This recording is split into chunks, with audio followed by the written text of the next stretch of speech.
Selfie దిగుదామని చెప్పి భర్తను bridge పై నుంచి వరద నీటిలోకి తోసేసిన ఘటన గుర్తుంది కదా.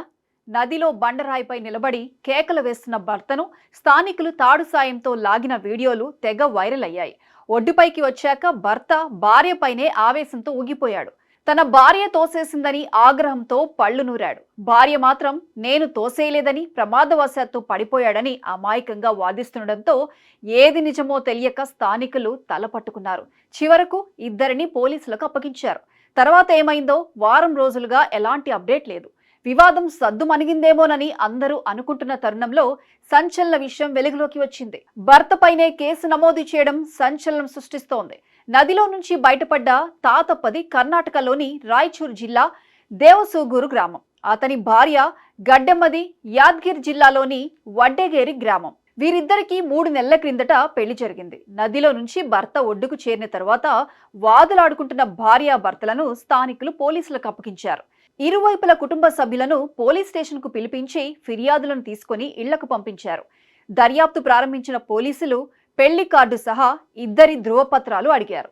వారి ఇళ్లకు వెళ్లి పరిశీలించారు. ఇరుగు పొరుగు వారితోనూ ఆరా తీశారు. నదిలోకి తోసి చంపడానికి ప్రయత్నించింది కాబట్టి ఆమెతో కాపురం చేయలేనని భర్త తాతప్ప పెద్దలకు తేల్చి చెప్పాడు. తన భార్య గడ్డెమ్మకు విడాకులు ఇవ్వాలని నిర్ణయించుకున్నాడు. పోలీసుల విచారణలో తాతప్ప బాల్య వివాహం చేసుకున్నాడనే విషయం వెలుగులోకి వచ్చింది. పెళ్లి జరిగిన గడ్డెమ్మ వయసు 15 సంవత్సరాల 8 నెలలుగా నిర్ధారణ అయింది. స్కూల్లో చదువుకున్న రికార్డులను పరిశీలించాక తాతప్ప భార్య గడ్డెమ్మ మైనర్ అని తేలింది. దీంతో తాతప్పపై చర్యలు తీసుకోవాలని రాయచూరు జిల్లా బాలల రక్షణ అధికారికి పోలీసులు లేఖ రాశారు. ఇక మైనర్ కు పెళ్లి చేశారన్న విషయం తెలియడంతో రాయచూరు జిల్లా బాలల సంరక్షణ అధికారి రంగంలోకి దిగారు. తన సిబ్బందితో తాతప్ప ఇంటికి వెళ్లి ఆరా తీశారు.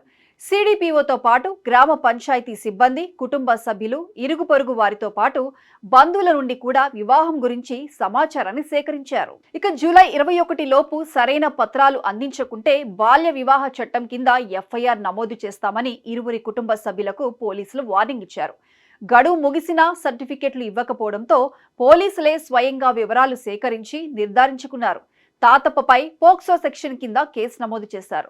భర్త తాతప్పను తానే నదిలోకి తోసేసినట్లు భార్య గడెమ్మ పోలీసుల ఎదుట నేరాన్ని అంగీకరించడంతో ఆమెపై కూడా కేసు నమోదు చేశారు.